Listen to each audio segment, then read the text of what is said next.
I can see you. Hi, everyone. Welcome to the Why Community Matters webinar series. Today, we're so excited to have Joe Hernandez, otherwise known as Disruption Joe, from the Chicago Blockchain Project. He's going to share with us about how he built the Chicago Blockchain Project community in real life. But before we get started, I just want to talk a little bit about the sponsors. OmniSparx is a community engagement platform driving crypto project growth. For more information, visit omnisparx.io. And we're about to learn more about the Chicago Blockchain Project. But just to give you an introduction, Chicago Blockchain Project is a trusted resource building Chicago to be the blockchain capital of the world. The Chicago Blockchain Project is also hosting the Voice of Blockchain Conference here in Chicago, September 30th and October 1st. So let's get started. Hi, Joe. Thanks for joining us. Yeah, absolutely. It's exciting to do this after half a year, a little more of doing different community webinars with everybody to talk to you about doing an in real life community. Yeah, exactly. So let's start. Can you tell us a little bit about yourself and your background? So my background is not a traditional tech world background, although I went to DePaul for computer science and switched around and information systems.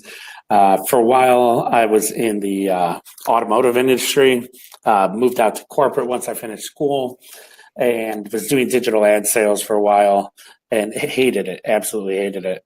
And backed off of that for a couple of years. I went into Salesforce consulting, so customizing the back-end system for people specific to their business processes. During that time, I had been a DJ since I was a teenager and always enjoyed doing that. As doing the consulting work too, I never really built a business out. I just had two clients that came to me, and that kind of sufficed for a couple of years. And I knew I wanted to own my own business, but I didn't want to do the constant work with the data and all the tedious work on the back end. And so I actually got the opportunity to go into trying to own bars and restaurants. I opened up 5 locations out of 6 in a company in 4.5 years. And then it was during that time that I found Bitcoin and especially Ethereum. The idea of these decentralized communities really engrossed me. In August 2017, I left my previous job and said I was going to go full time into this.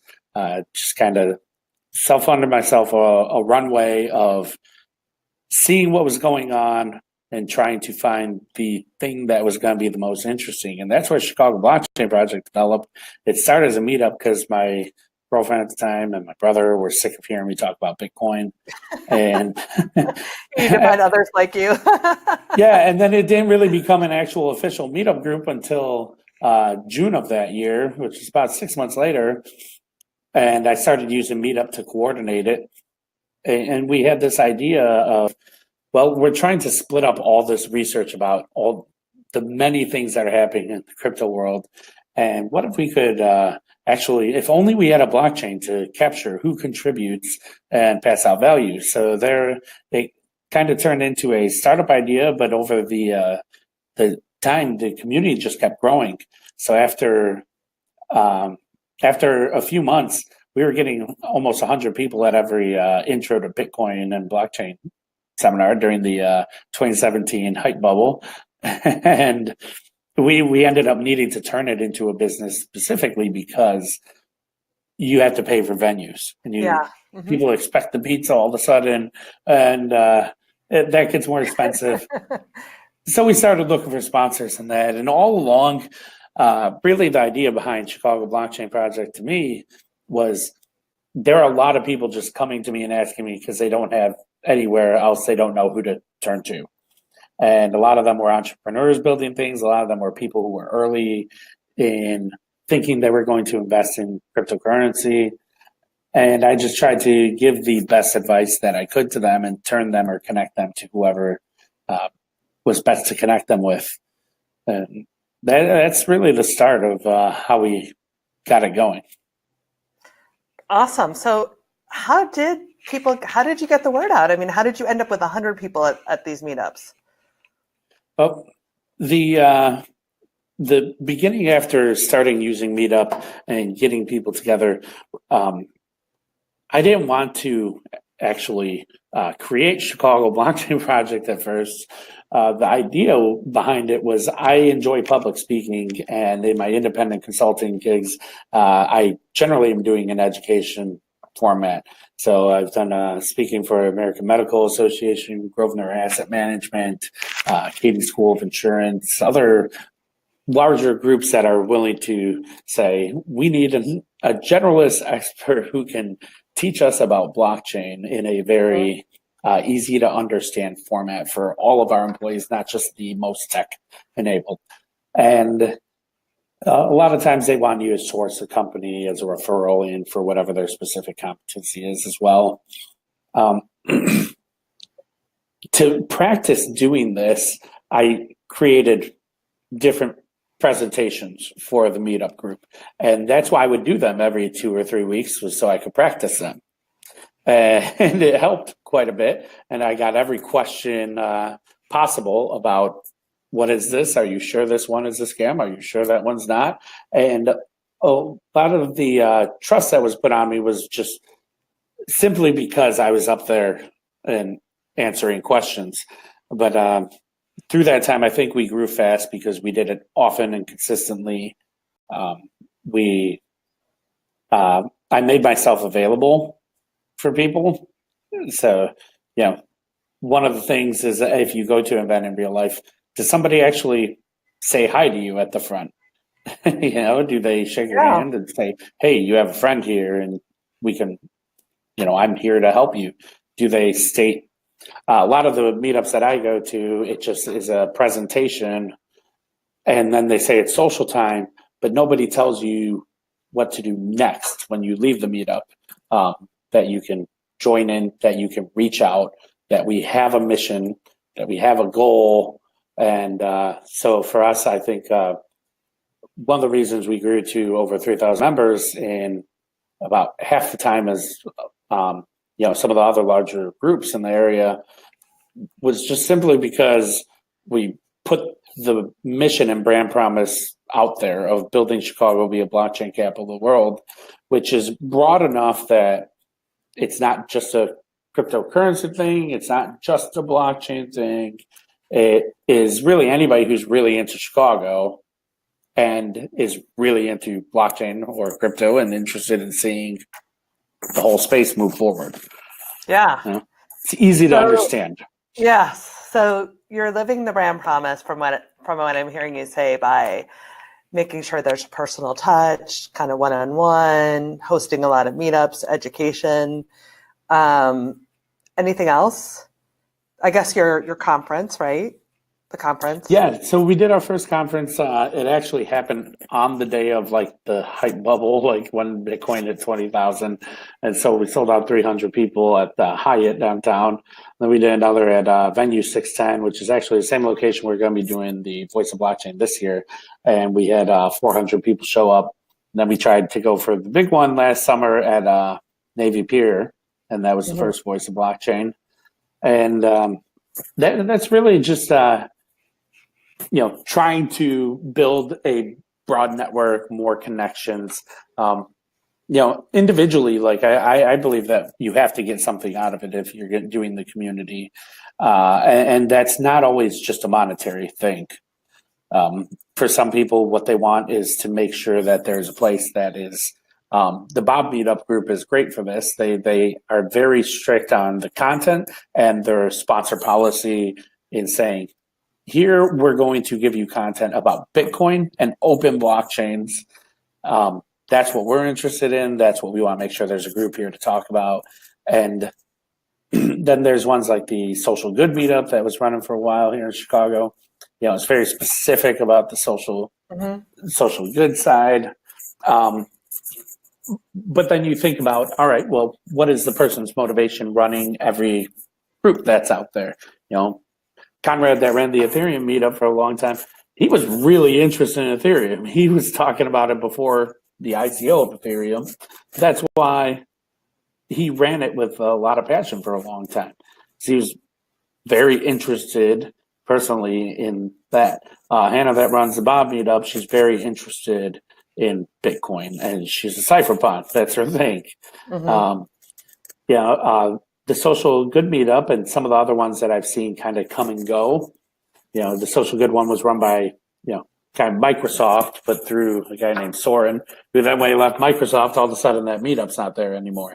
He does great stuff with civic tech, but the community it's harder to keep it sustainable if there's not somebody who's benefiting off it. So I think, Voice of Blockchain was really a thing in our conferences that the community can't keep going if we can't find a way to monetize. So one of the ways would be to charge tickets for every single event. But that's very onerous on the startups in Chicago, which a lot of our events are featuring startups. Yeah. And it's also something that isn't accessible or inclusive. So one of the things early on I wanted to do was have basically all of our meetups be free. Right. And so we try to compensate for that by having a few major events where we charge and can kind of compensate to buy pizza the rest of the year is the idea. Yeah. And has that worked? Did that work? Well, last year doing the Voice of Blockchain and the timing we did, it did not work to fund us out for the next year. But we'll see for this year. Luckily the community needs are not onerous. It's not like a business where you have to pay weekly salaries and so forth. The community itself, as long as there's people that are doing things with blockchain, the Chicago Blockchain Project now does not run as a business looking for clients. It basically runs as it's me and a few other people vetting anybody who wants to do a meetup. Mm-hmm. And making sure that they have good quality content. And if they are putting on quality content, they can ask us to promote it. And we put it out onto the meetup. We also, some of the times we're hosting it. Some of the times it's other groups that are hosting and they just need to reach out. But the brand promise that we're giving is if anybody's building Chicago to be a blockchain capital of the world, if they're doing anything interesting, we're going to help them succeed in doing that. That's what our community is behind. So they'll show up and we'll post it. So you've done, you've used Meetup, but you're also very active on social media. So do you think so? How has social media helped sort of spread the word for the Chicago Blockchain? It's funny how communities in real life want to be able to connect online. And communities online, like the Chi-Town Crypto Telegram channel, they're always looking for a way to meet in person. Yeah. So there's always going to be this. To me, I think in real life, meeting and arrangements are the biggest value that has not been unlocked. I think Meetup is actually probably the most valuable social media platform right now in terms of potential for growth. But it doesn't seem like they're taking the steps that maybe you guys are. And other groups are trying to say, well, what we need to do is actually incite and action. And part of one of the most valuable things to me and most people is what you actually do physically, where you go and who you meet up with, right? Yeah. And just like I said earlier, people are sick of me talking about Bitcoin. Well, there's a community out there that wants to talk about Bitcoin all the time. Yeah. And I think giving them the place is a very, powerful ability to have. Yeah. So we talked about this a little bit before the webinar, but Bitcoin, as you said, the price has fallen. We're in the middle of crypto winter. So how do you measure your success? How do you know that you're successful in what you're doing? When I would assume, maybe I'm wrong, that maybe attendance or interest has fallen, but maybe that's not the case. Have you seen that? It's a wild thing that the intro meetups, the attendance has fallen. So we've gone back to do them every couple months or so instead of every 2 or 3 weeks.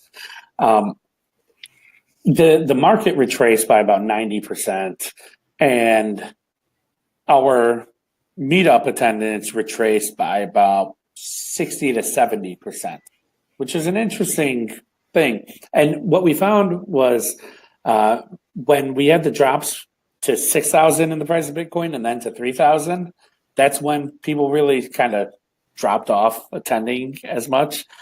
However, this year, the growth has been faster than really any time other than November, December 2018.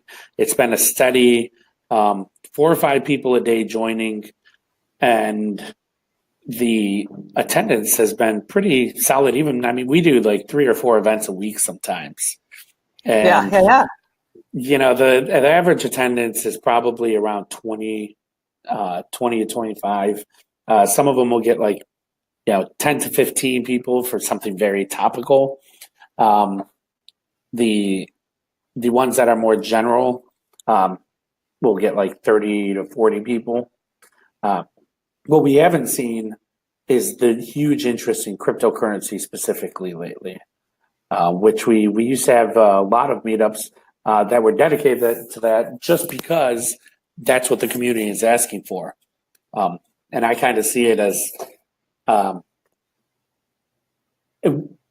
think by having the community around to talk about those things, you at least get like some good, honest opinions. People will lie online a lot easier.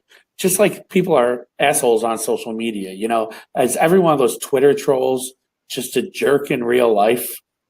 Like, probably not. They're probably fairly polite to your face. So when the cryptocurrency hype was happening, we actually had a lot of people who would come to the meetups and ask about BitConnect and all these other just completely obvious scam coins, let alone some that we really couldn't make a call or tell. And I think hearing from a few other people in real life, and they argue their sides and their points to it, is really valuable, especially when people are going to throw a good amount of money in. There was a solid like 5 to 6 meetups in a row at one point where somebody asked about putting money into something that was an obvious scam at the time. Right. Yeah. So, and now you don't see that. Sounds like. Yeah. We're not seeing that as much. We're getting a lot more people who are asking about the use cases and how the technology will affect their business. So we've had a few meetups recently about like pharmaceuticals and healthcare and so forth. And I'm not at all against talking about the crypto side of it as well. It's just, who are your users, right? From this community, what are they asking about, and what do they want to see? So it sounds like it's moved to more practical applications. Is that a fair statement? Yeah, I think it's a wave. Yeah. I see that the groups that are a part of Chicago Blockchain Project, there's this corporate kind of group of looking at use cases, and there's also some startups in there, startups building healthcare solutions or construction, real estate solutions, things like that. Yeah. And then how do you know? Like, how do you know how do people tell you what they're interested in? Do they reach out to you on social media, or do they? It's being active on social. That's one of those things that you get out of that, is what are the actual conversations people are having. A lot of people do reach out to me on the meetup, so I get messages on there. I make myself pretty available on email, and always tell people, give them my card and say, hey, shoot me an email. Tell me what you're interested in. And then I think part of it's just seeing that general conversation. The Chi-Town Crypto Telegram channel is a great place if you're in Chicago and want to connect to the community. Just get in there. Sometimes it gets a little, it's open. A lot of people thought it was my channel for a long time. Yeah. And it's like I'm not moderating this and adminning people to get out of there unless they're obviously just posting scams and BS. If Right, people right, are right. just being people, we have like 10, I don't know, 15 admins in there. And, we specifically made people from different groups, different businesses, all admins because it's kind of decentralized like that naturally. Yeah. We made it as a group one day and then, now there's like 500-600 people in it. So So you're running a lot of events. I have noticed like 3, maybe sometimes even 4 a week. What kind of tips would you have for community managers looking to run events? What makes a successful event in your mind? To me, there's two ways to go about this. It's kind of like restaurants where you can have a great time at a really nice restaurant that does everything right and perfect. And then there's those kind of like weird off the path, like, kind of like Ed DeBevick's was, or there's this great place, Nick's Yeah, in Lavon, where, yeah, their thing is just that they're known for this one thing. I think the events can kind of be like that too. There's some of the events that I go to are very shallow in content, right? They try very hard to be accessible to everybody, and they serve great food. They get a great venue, and they're really quality events in that capacity. However, there's also a place for events that are, all right, there's only going to be 10, 15 people showing up to talk about this particular protocol or putting this technical thing into here. Let's just get together and do it. So like I said, I let other groups and people tell us what their events are, and we post them up and support them. As long as they're doing something educational and it's not an advertisement just for their company, they're giving quality content. We're totally happy to do these events. So we end up having a lot, and there seem to be already other groups, like the Bob group, FinTank group, the Chicago Ethereum meetup that kind of have more pacing in terms of like they'll do nicer events on like the once a month or once a quarter kind of thing. Chicago Blockchain Project is basically there for anybody who's building in Chicago wants to get connected to the community. We're going to make sure that you have an opportunity to do that. So it's content. It's not size. It's really content and making sure you have kind of a target. It sounds like. So if you get the right 15, it's important. Exactly. Our brand promise is not serving pizza, and our brand promise is not that we have the best venues or the most comfortable chairs. I think what our brand promise is that I will respond to you and help you out. If you're starting, no matter who you are, no matter what the questions are, if you're trying to connect with the blockchain community in Chicago, we'll be responsive. And we are trying to build Chicago to be the blockchain capital of the world. So we have our bigger events of the year, and the other things in between are basically helping anybody who is building Chicago to be the blockchain capital of the world. So those people new in the funnel who are just starting to learn, entrepreneurs that are just starting up, but also the connecting the Oracle managed solutions to architects and enterprise architects and so forth who need to learn those solutions. That's anything awesome. that's going to push it forward. Yeah. So hosting all these events, what's been the most difficult part, would you say, or the thing that community managers out there should keep in mind as they start to think about hosting events? Yeah, the most difficult thing is keeping your business and the community separate. I think it's really important because there is a temptation and to use that community as the business, but then it kind of suffers to be either one of them. And there's a need for a community. And the difference is that I think a community would be something where the members of it feel as though they have stake in it, right? And a business is generally, here's the people who are part of the business, and the members are customers, and there is this kind of antagonistic relationship versus a driving together force, right? That's why businesses and brands always talk about building a community. But if you're a business or a brand, it's very difficult to actually build that community because you start from an antagonistic relationship where they're saying, well, what does this person want from me? Right? What does this brand or business want from me for real? I think we've done a pretty good job of saying that it's a community and we want we want people to participate. Yeah. I think we could do a lot better at that. And I think a lot of the times through doing the events that were the paid events, like the Voice of Blockchain and such, it muddied the waters in ways that, if I could go back and do it again, I probably would have handled it in a different way.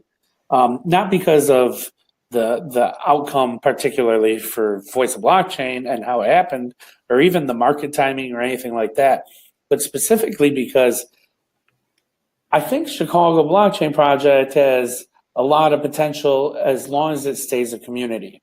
And anytime the business side kind of affects it, I see the effect on other people. So, Hannah with the Bob meetup, I think she's done a great job of keeping that as it's a nonprofit. No, we're not taking sponsors. We're not doing anything. And it's also very hard then to sustain that model. So the biggest thing right away is to find if you're going to be a community or if this community is going to be a business, and then actually thinking about what is the model that's going to sustain this. Your community can still productize things. Like, all right, if we're going to do an event, it's going to cost this much because we do want to serve pizza, or this is how much a venue averages. Sometimes we get it free, sometimes we don't. But rather than trying to waste your time as an organizer who's busy doing a lot of things, productize and say, this is how much money we need to be able to do this type of event. That would help a lot from the beginning. That's something that I think new communities should do right away, is figure out their costs and figure out a sustainable model, even though they're not a business. You have to keep serving your community.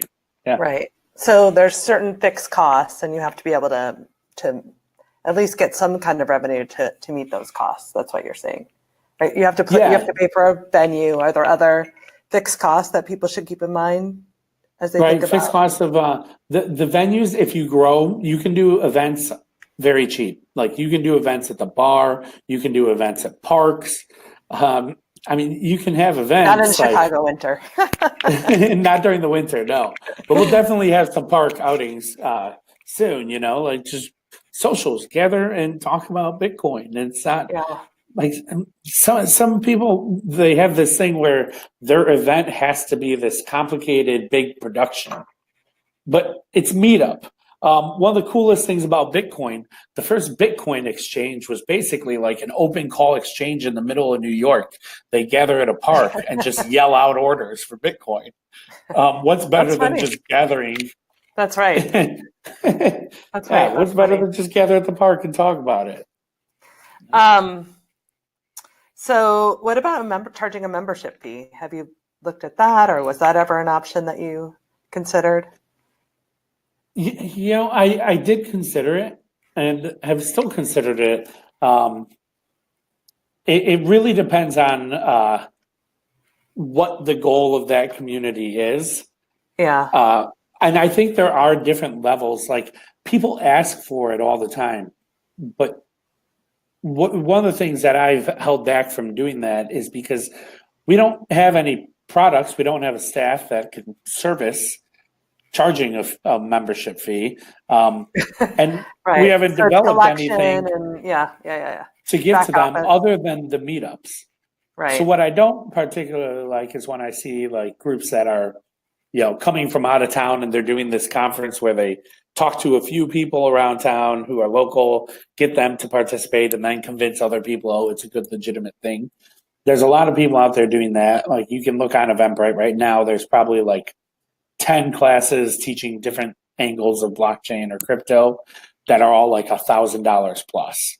Right. And they're just hoping somebody gets in there, and then they're going to sell them something without having any content, right? Or anything valuable. Right. I think, though, it is a good idea to charge a membership, if only for the idea of sustainability. Mm-hmm. I don't know how long this is sustainable without having somebody who's very passionate about just having this outlet. And luckily, I mean, I was able to work for like a year and a half, just kind of self-funded, and it's not expensive to particularly run the meetup. So, we've been able to just kind of move along. But if somebody wanted to start off a community that was sustainable, I'd say you really need to look at the model, even though it's not a business, and put it together from the beginning. Okay, that's great. All right, any other last tips for people who want to start a community, a live community like you did? No, just reach out. It's Joe at Disruption Joe. You can find me Disruption Joe at anything. And the Voice of Blockchain tickets, our early bird sale ends this week. So it's an extra $100 you get off at voiceofblockchain.com. Great. All right. So next we have two more exciting webinars coming up. The first one is May 8th, where Franklin Fitch is going to come back from BXC Exchange and talk about market research and brand building hacks. Understanding your customers, who they are, and helping use that to build community is so important. And Franklin's going to talk about how to do that without spending a lot of money. And on May 22nd, Amy Vernon, who's a very experienced crypto community manager, is going to talk about how you build content with user-generated content and some other tactics. So thank you so much for joining us today, Joe. And we'll talk to you soon. Thanks, Judy. Bye. Bye. Soon. Thanks, Judy. Bye. Bye.